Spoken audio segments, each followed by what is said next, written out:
Good evening. Fellow Singaporeans, we are at a crossroads. Our economy, our society, and the very way we live our daily lives are being tested.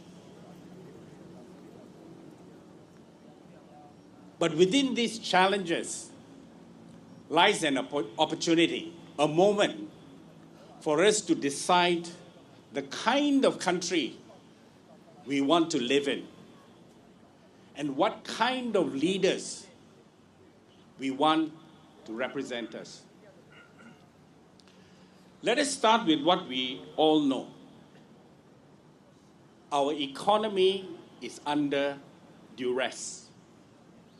Singapore, like many countries, is being buffeted by global headwinds, tariffs from the US, and slowing global demand, and not just are they headlines, they have real consequences.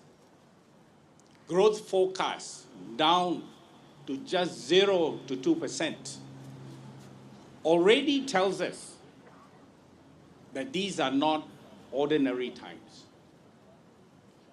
Yes, businesses are feeling the pinch, but it is the workers and the younger generations that are feeling and will continue to feel the pressure. But even more pressing than these external shocks are the struggles Singaporeans face right here. Rising housing prices, spiraling living costs, and job insecurity are eating away at the middle class. And for those who have less to begin with, life has even become tougher. We have often been told that Singapore is a shining success story. But the truth is only a limited few are doing well. Some Singaporeans are struggling to put food on the table. Food insecurity in Singapore is a real problem. And no, this isn't something we can just dismiss or downplay. In response, the government has rolled out food and grocery vouchers. We know Voucher Wong is currently speaking on the other side of town. But let's not kid ourselves. Vouchers are not a solution. They are a short-term band-aid while we brace for a very worse downfall.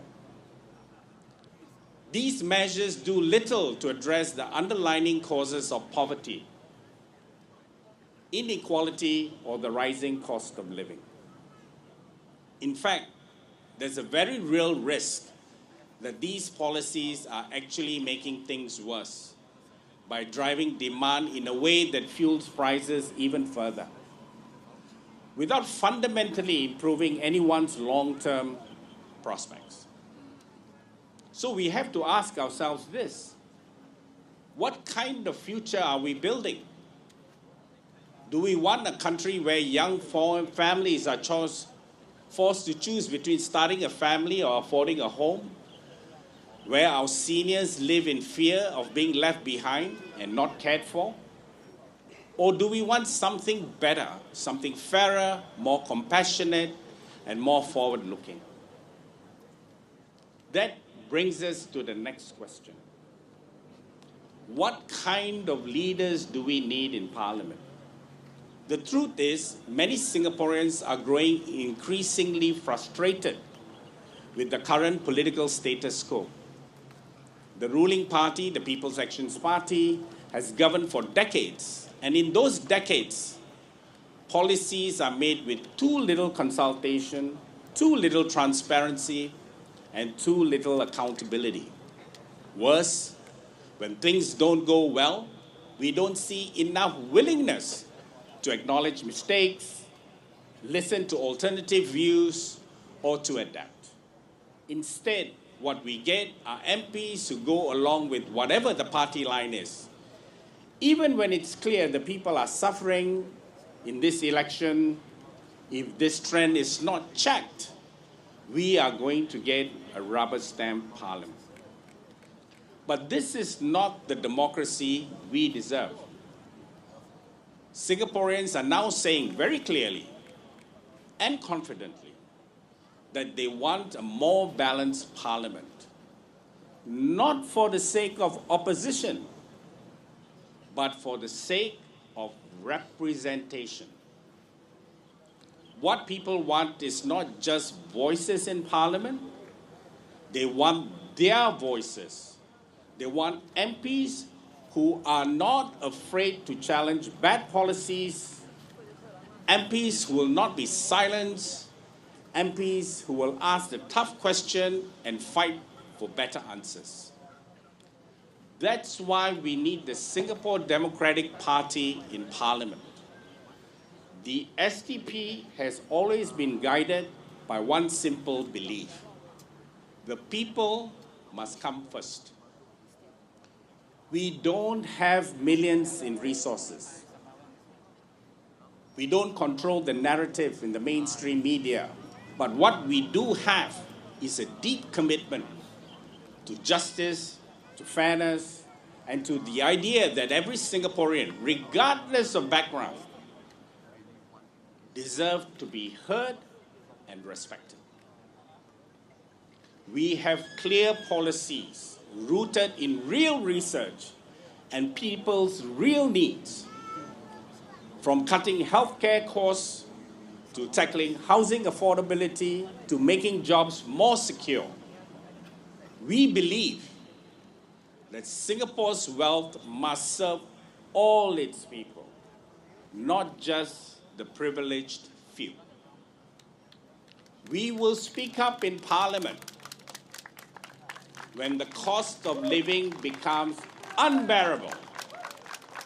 We will speak up when policies hurt more than they can help. We will speak up when the government refuses to acknowledge that everyday struggles that Singaporeans all face. And let me say this clearly: we will not get into Parliament only to be silent. We will not sit on our hands. We will not side with the PAP just to stay comfortable. We are not afraid to speak truth to power.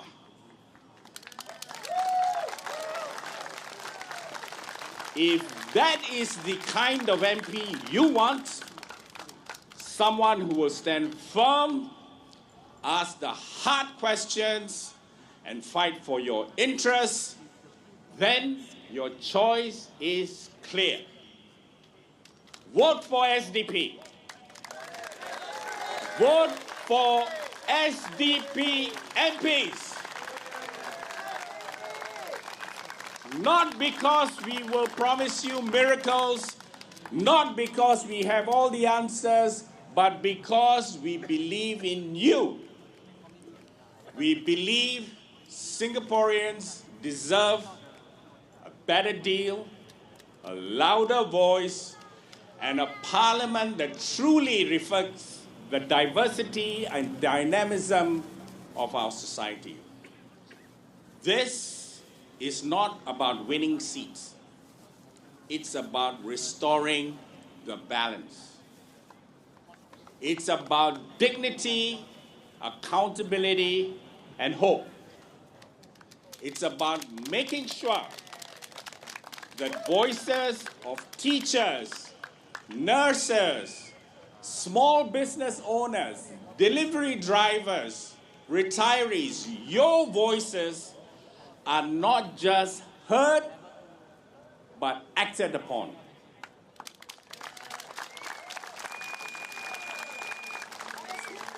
Singapore cannot move forward if we, under the PAP, are being left behind.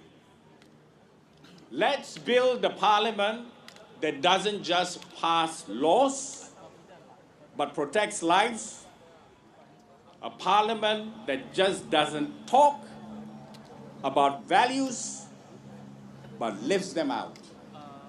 So when you cast your vote, don't just vote out of habit. Vote for change. Vote for a better tomorrow. Vote for the party that has the courage to care, the courage to challenge, and the courage to lead. Vote for SDP. Vote SDP MPs. Thank you.